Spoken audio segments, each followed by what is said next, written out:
top smoking, no cooking the hot pot. Fucking on your bitch, yeah, that. Looking up, open the park, pot. We came from nothing to something, nigga. I don't try nobody, grip the trigger. So let's move it on. The rest of the team. Alright, we're in the third section here. So we've talked about the micro, the macro. Main tank, main supports, or what's occupying those. But there's still 4 members of the team, and all 4 of them can provide great information. It's what we need to do. So, let's keep it going. The most important thing that everybody else is doing is tracking relevant ultimates. Now, you might be saying, whoa, Frumple, I thought the macro caller tracked ultimates. That is correct. The macro caller tracks every ultimate. Ooh, that was big, but that was good. That's what I wanted. Tracks every single ultimate. The other 4 people, or other 5 really, even the micro, is tracking a relevant ultimate. So, what does that mean? What's a relevant ultimate? Relevant ultimate is an ultimate that directly affects your character, whether it be your abilities or your ultimate. So, for Zen, let's look at Zen. What's a relevant ult for Zen? Well, if we're looking just here, we see that it's Blade. Blade is a relevant ultimate because Blade is countered by your trance. So you need to know when they have Blade. And any Zen should know. Even if they're not in a team, they should be tracking Genji Blade to know when they have ultimate. Another one would be Tactical Visor. Sombra EMP is good to know, not because of your ultimate, but because it can kill you, so you need to know when she has it. Genji, what's his relevant ultimates? If we're looking at Genji, it's a Zenyatta ultimate. It's also a Winston ultimate because Winston can pressure the Genji out and not let him use dash resets. So those are ultimates you need to know that they have. Basically, relevant ultimate is exactly what it sounds. It is your character, what ultimate personally affects your character. The examples here, Zarya has Grav. She needs to track Transcendence. D.Va has her defense matrix, so she needs to track Gravs and Tactical Visors. Ryan has Shatter. He needs to track other Shatters. So what does this do? This basically acts as a backup system, right? So let's have the micro. This is the macro caller. I said micro, but I meant macro. I get very confused. This is the macro caller. These are the 6 ultimates. That is a lot of information, right? The macro caller can say, I'm pretty sure they have, let's go with Genji ultimate, and Tac Visor, and Trance, right? Then you have 5 other people, right, that can say this is the Zen, right? He goes, I know that they have Genji ultimate, but they don't have Tac Visor. And then the Rhine over here can go, they also have Shatter. So it's basically acting as a kind of cushion for your macro caller to make, or not make mistakes, but to not be so accurate, right? Every single person within a team comp, there's 6 players, somebody has a relevant ultimate on the other team. So the macro caller is focused on all 6 of these up here, but she gets support from the other 5 players that can reiterate whether or not they do or they don't have ultimates. It's a backup system to allow even more precise ultimate tracking. And it's something that you need to be doing anyway, so it's just good info to have. Zarya should always know when the Zen has Transcendence. D.Va should always know when a Zarya has Grav and be ready to eat it, or already knows the soldier has Tac Visor. Things of that nature. Ryan should always know when the Ryan has Shatter. This is info you need to have anyway. You might as well give it. So, you give, again, that information comes in between fights when the macro caller is going, I think they have this, and you go, well, they do have this, and they also have this, etc. Easy mode. But that's something that should be done anyway, so you might as well give the info on it. Good and bad information. This is not anything really specific here. It's just kind of, you have to be able to differentiate what's good and what's not good. Good information, because essentially what's happening is, like we said before, where's my, oh, there it is. You have the micro caller, you have 5 players that aren't the micro caller. They're all giving info and receiving info. They're giving info to one person and then receiving the info right back. So, the separation here is, well, first off, it's important that these 5 do give relevant information to the microcaller. That makes their job easier because they have a broader view of the field and they know what's coming, right? But we need to split it between good and bad info.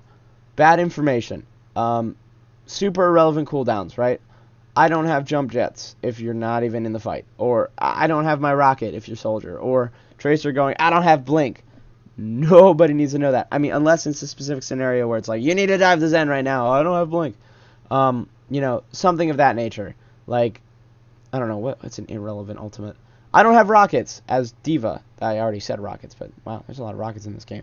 Or Doomfist go, I don't have seismic slam. Those are irrelevant cooldowns. They're just taking comms away. The team doesn't need to know. That doesn't assist them. If you're reloading, that's bad info. Unless you're Ana, that's something that was pointed out to me. If you're Ana, sometimes it's good to say, I'm reloading. But generally, you should just say, I can't heal you. That's good info. Anything not related to the current fight. I always say this. I don't like people when they say, oh, man, if only I killed him, he wouldn't have done this. Or, man, I almost won that Widow duel. That is irrelevant info, and it doesn't help the current fight. Nothing that doesn't help the current fight should be said. You know, focus on what's in front of you, not what's behind you. Good info. Enemy positions before and during the fight. This is, again, something you can feed your micro. Before the fight, say, hey, that Zen's out of position over there. And micro goes, oh, okay, let's go get him. So we feed the info in, we get the info back out. Soldiers on the high ground, be careful. That macro knows. Feed it in, get it back in. He says we're going to move around the statue away from that high ground. Low health enemies. Zen is low on point. Tracer is low on point. Mercy is low on point. Feed that info in. Macro color can use it. Important cooldowns. Ryan, I have a bubble for you. Feed that info. It dictates how he plays. Or, you know, I have healing station as soldier if someone's low. I have, oh God, what's a good thing? I don't have any defense matrix. All right, feed it in. He knows he can't jump in. Important cooldowns for enemies. Same thing. Zarya used personal bubble. Boom, boom. Get it back in. All right, I know. Hog used hook. Okay, we're not in danger. Bing, bang, boom. Basically, what you are doing is giving him information that allows him to more effectively call how your team moves and how your team targets. That's all it is. It is important to remember, you are not calling the target. Even if you say, hey, there's a soldier to the left, he's really low. You are not the one calling the target. You need to wait for the microcaller to make that call. You can still shoot at them, but you do not expect your team to follow up on your calls. You expect them to follow up on the microcaller's calls. Another thing, as I said before, you don't have to wait for the first target to die to switch targets. Just listen to your microcaller there. Healers and getting healed. We talked about this. Peel calls. If you're getting dove in the back, damage in the back, hurt in the back, call for peel. Say your Zen, your Mercy needs peels. You can say in the back, by the statue, things like that. Other players can respond immediately, but it is also the microcaller's job to reiterate that peel, regardless if anyone came quickly, right? This is important. This is something that's important. I don't want people to get twisted. You can still respond to a peel call without the micro saying peel for them. Peel is kind of something that kind of overrides. Now, it doesn't override everything. It doesn't override all the calls. But if your Zen says, I need peels, Overwatch is a game of split seconds, and if he doesn't get it quickly, he might die. So you don't have to wait for the microcaller to reiterate the peel, but the microcaller will reiterate the peel. If you need healing, you can ask for it. If you're not a healer, ask for it with a position. Make sure the healer knows where you are if they cannot see you. You can go by name. This was something I wrote, in case the team is new and they don't know each other's voices yet. Just say the diva needs healing. But remember, that's up to the healer who they're going to heal. It's not your jam, it's theirs. We're kind of going into more specifics here. Specific character-wise. Zen discords, and there's two ways to call them. So, you have response and preemptive. So, let's just give it a little scribble down here. Response is, as it sounds, you respond to the main tank's target call. So, if the main tank says, focusing down the Mercy, you discord the Mercy. Both of these systems, by the way, have pros and cons. The pro on this one is the Zen isn't adding any extra information for the macro caller or microcaller to think about. He's just responding, and the damage will be there. The con of it is that the Zen may not be in view of that call target and may not be able to put the Discord on them. Just the Zen has to be in a safe position, and they might not be able to see it. The last one is preemptive, which is the Zen places a Discord on a target and calls who they're discording. Now again, they're not calling the target to be focused. They're giving the info of Zen is discorded to the micro. Micro goes, all right, focus down Zen. Pro, the target will always have an orb and be getting shot from Zen because Zen is able to see them. So they'll always be receiving that damage. The con is that the microcaller might not be able to see it, or they just might not be able to punish it. As opposed to the other one where the microcaller can and will always be able to punish that target. It's kind of the vice versa. One is the Zen can always see, one is the microcaller can always see. That is entirely up to your team how you like to do it. Both can work. I used the response and the preemptive in different teams that I've been in. So both work.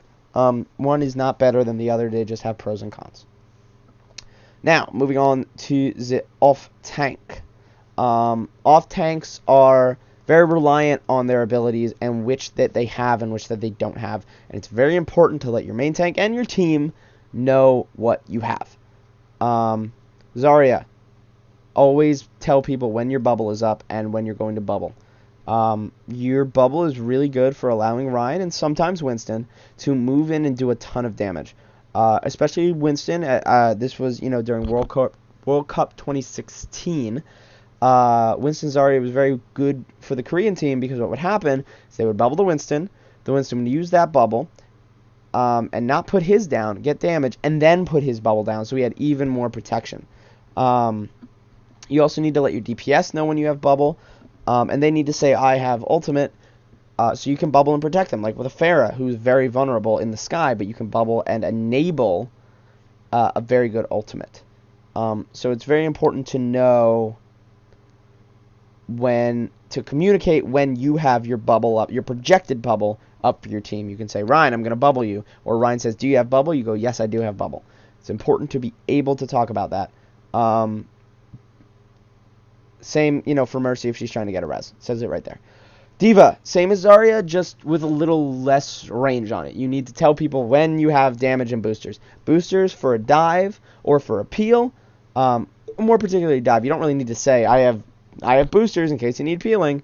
You need to let your Winston, if you're diving, know I have my boosters so I can move in with you. DM as well. You could say, I don't have DM yet. Give me a second to recharge it, because a very crucial aspect of dive is DMing your Winston as he jumps into the fight, or as he jumps into the kind of the thick of things. So it's very important to be able to let your Winston know when you have DM and when you have boosters. DM is also good for res or for Pharah ult. You can protect a Pharah. Same thing as the DPS. A little less because there's more, like, you can DM a Deadeye, you can DM a Widow trying to get a headshot out of spawn, stuff like that. Communicate when you have your defense matrix. Roadhog, talk about when you have hook. And that's pretty much it. It's you and Orisa comboing. Say, I have hook, use halt. Or, I have hook. She goes, alright, I'm halting. It's very simple. Alright. Now, we're going to get into something that, the DPS, and an additional thing that I actually didn't get a chance to write down, but was something that was pointed out to me, and I solely agree, or I heavily agree with. I just did not get a chance to write it down yet, but I absolutely will. But let's start with, what about me, the DPS? This system is designed explicitly to get the maximum amount of impact from every single player. And for the DPS, that is putting your brain power to making plays and doing the damage. The DPS should not need to be worried about anything that wasn't listed above. There's nothing special. The DPS are just going, alright, they're low here. They have an ultimate that I know affects me. They have trance. They're on this, they're in this position. They're low over here. The good information that I talked about before, that's all the things DPS. DPS has nothing special that they need to talk about. in this particular scenario, because they just need to be worried about making plays, doing damage, and focusing on themselves and doing the DPS, because that is huge, and we're trying to maximize how much impact every player can have. Now, the last thing that that I did not write down, but was something I did want to write down. Oh, that's good. I didn't even know I wanted it. Scouting. So I'm sure you've seen it in Overwatch League games with like the D.Va coming right out of Gibraltar.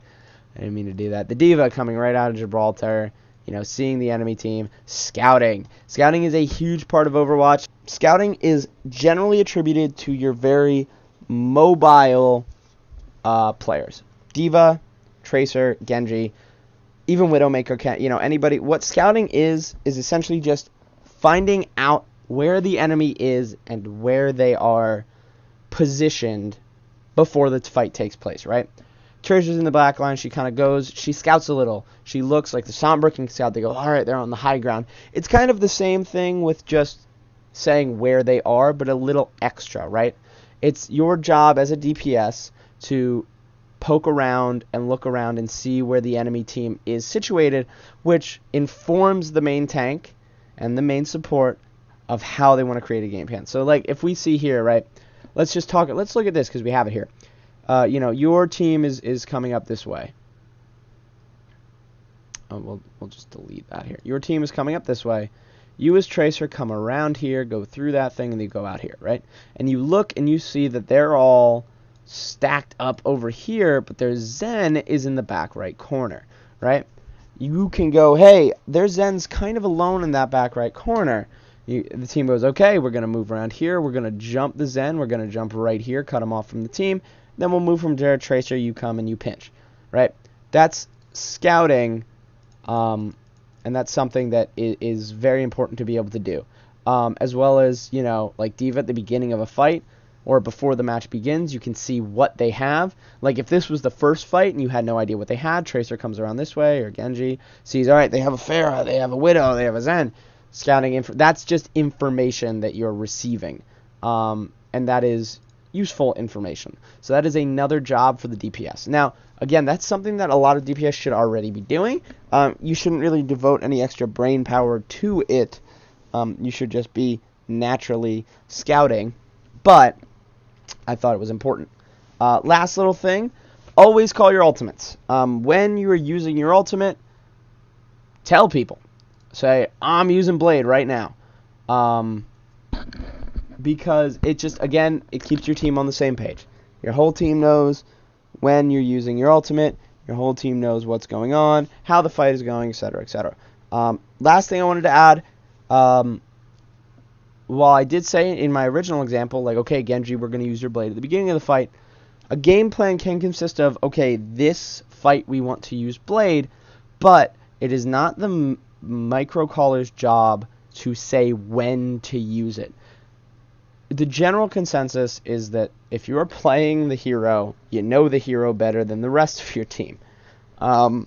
So if you see a situation where, you don't have to say, your team can say you should use Blade now, you don't have to. It is up to your discretion, but if you can follow the game plan, you should. And you don't always have, it doesn't have to be as rigid as you need to use your ultimate because that was the game plan. If you don't think there's a need for it, or you don't think that you'll win even with it, you don't have to. Now, you should trust your team, especially if they say, we can win this if you use Blade, but it is ultimately up to the player discretion to use their ultimate. Remember that. It's important to listen to your game plan, follow the game plan, but it's never that black and white. So that's just important to keep track of. So last thing we're going to go through real quick before we kind of conclude. Pros and cons.